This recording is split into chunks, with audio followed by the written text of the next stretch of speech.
Yogi Ramacharaka e o mentalismo.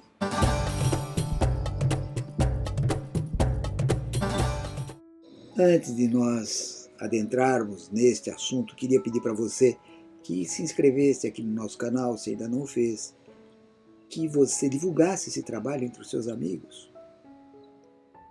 E então, vamos falar sobre Yogi Ramacharaka. Quem será que foi esse mestre hindu tão enigmático, que escreveu tantos livros importantes? Pois então, nunca foi à Índia. Vivia nos Estados Unidos, ali nasceu, sob o nome de William Walter Atkinson. Começou a trabalhar muito cedo, menino ainda. Com 15 anos já dirigia ali, uma espécie que gerenciava a mercearia de seu pai. Com 20 anos já tinha o seu próprio negócio. Trabalhou muito, batalhou muito. Com 32 anos formou-se advogado. Isso tudo demandava dele muito esforço. Ele era uma pessoa interessada em ter sucesso. Era uma pessoa que se aplicava naquilo que fazia, levava a história a fundo, esquecia-se de si para atingir os objetivos. E naquele momento, o pensamento dele era ter sucesso financeiro. Mas isso tudo levou a um profundo estresse.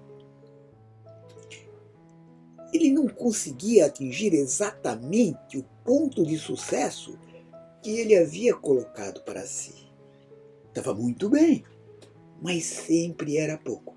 E você sabe, isso causou a ele muita, vou dizer tristeza, mas ele não se sentia realizado. E, portanto, seu corpo reagiu desenvolvendo doenças. E ele ficou mal, perdeu muito dinheiro, as coisas começaram a não andar bem. Mas estamos nos anos em que florescia, na Europa e nos Estados Unidos, uma nova forma de pensar. 1850. Temos na América Blavatsky já começando a trazer os seus assuntos teosóficos. Temos na Inglaterra já começando todo aquele processo de ocultismo. Começam também os raps, com aqueles toques espíritas, e toda aquela estrutura do pensamento começa a sofrer uma grande mudança, e ele vive este cenário, o surgimento de um novo cenário. E ele vai procurar socorro para a sua saúde no novo pensamento e na ciência mental. E descobre ali, segundo os princípios destas entidades, que a causa de todo o mal está na mente do homem. E usando as técnicas que naquela época eram apresentadas por essas instituições, ele cura a si próprio. Isso desperta nele um novo sentimento. E ele percebe que isto era aquilo que ele buscara a vida inteira. E começa a se dedicar a isto.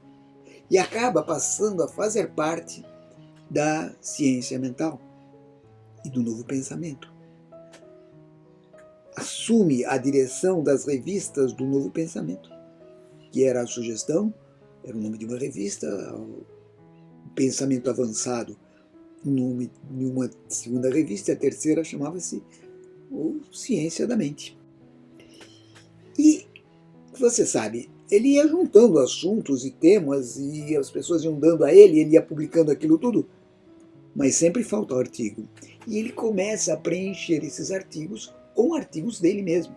Ele faz os artigos para ter a revista pronta. E com isso ele desenvolve uma nova maneira de agir e de ser. Até que, em 1890, ele lança o seu primeiro livro, que tratava da força da mente, de uma nova forma de pensar, aplicada às finanças e à vida pessoal. E ali inicia-se uma carreira muito pródiga de coisas, e assuntos. Ele escrevia sobre todos os assuntos, sobre ocultismo, sobre psiquismo, magnetismo pessoal, hipnose. Tudo isso era um mundo ao qual ele começou a escrever. E como ele escrevia para revistas e ele precisava de colaboradores e não tinha todos esses colaboradores, os colaboradores, como eu disse, começa a ser ele mesmo. E ele começa a criar pseudônimos, nomes com os quais ele assinava estas obras. E assim surgem muitos títulos. Até que um dia ele escreve um livro sob o pseudônimo de Yogi Ramacharaka. Tcharam! Nunca existiu esse Yogi Ramacharaka. Pelo menos, não há nenhuma referência biográfica nos livros, nos primeiros livros. Porque ele criou, foi muito sucesso, o Yogi Ramacharaka começou a ser muito comprado, buscado nas livrarias, e ele criou uma editora para publicar esses livros. E essa editora, depois que ele faleceu, num dos livros ela coloca uma história muito estranha de um yoga que veio para a América e ele era discípulo de um outro Yogi Ramacharaka, hindu, um grande mestre, e junto com Atkinson haviam escrito esses livros que agora eram assinados pelo Ramacharaka. E deram o nome a ele, desse autor fantasma de Ramacharaka, em homenagem ao mestre hindu.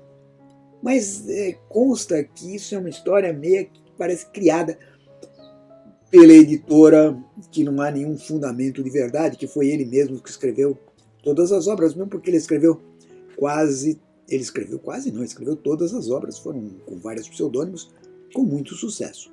O importante mesmo é que ele foi assim, ele teve um leque de assuntos que foram lidos com muita vontade, com muito gosto pelo público em geral.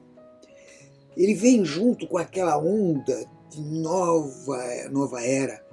Eles são os protagonistas iniciais desse movimento do New Age, quando um novo pensamento e uma nova forma de existir é proposta aos homens.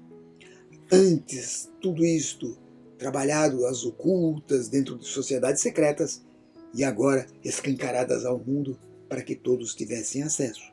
Existe um livro que surgiu na virada do século, de 1800 para 1900, que é Kybalion. O Kybalion é assinado por 3 iniciados. O Kybalion trata dos princípios herméticos que estão postulados no livro A Pedra da Esmeralda, de Hermes Trismegisto. E este livro aborda um tema como se ele estivesse trazendo para tempos modernos a Tábua da Esmeralda de Hermes Trismegisto. Por isso, são chamados princípios herméticos. Não porque são difíceis, eles são de acesso de todas as pessoas, mas porque eles vêm do grande Hermes, 3 vezes mestre.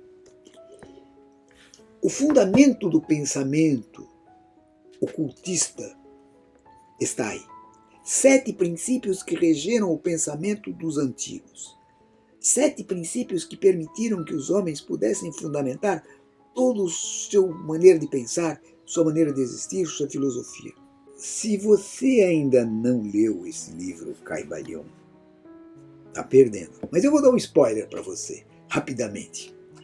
Ele coloca os 7 princípios. O primeiro princípio é o princípio do mentalismo. O universo é mental, tudo é mente. O segundo é o da similaridade, assim como é em cima e embaixo.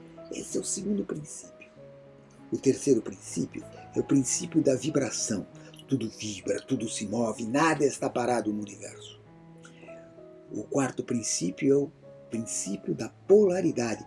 Tudo tem polos. O quente, o frio, o amor e o ódio. Todo o universo é dual.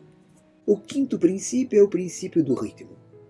Tudo está dentro de um processo rítmico. As marés, as lunações respondem a um ritmo. O universo vive sob um determinado ritmo.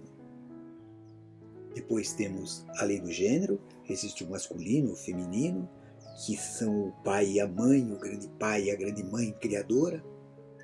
E a lei de causa e efeito. A todo ato existe uma consequência, a toda ação existe uma reação. E com estes princípios o homem regeu todo o universo. Nós temos aqui no nosso canal um instrutor, o Dave, que até tem uma série de programas onde ele destrincha um pouco todos esses nossos, que ousadia minha, todos esses princípios.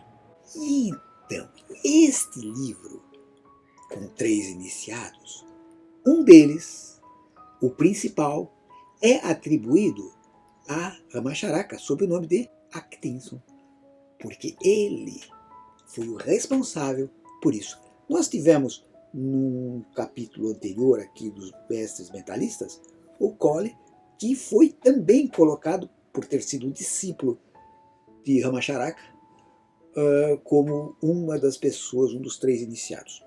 Existe muita controvérsia de quem são esses 3 iniciados, mas eles surgem próximo à publicação do livro, que foi por volta de 1900. Então, quem estava mais ligado a ele, a Atkinson, como autores. Existe uma corrente muito forte que foi apenas ele que escreveu tudo. É possível, porque ele era muito versátil e muito bom naquilo que fazia. Nós começamos aqui o nosso trabalho de respiração em cima desse livrinho aqui dele, A Ciência Yogi da Respiração. Tem até uma imagem que foi publicada depois pela editora do Ramacharaka, bonitinho aqui, mas com certeza essa não era a fisionomia dele, foi uma criação, tá bom? Se você gostou, comente com seus amigos, divulgue o nosso trabalho e nos vemos no nosso próximo mestre. Até lá então.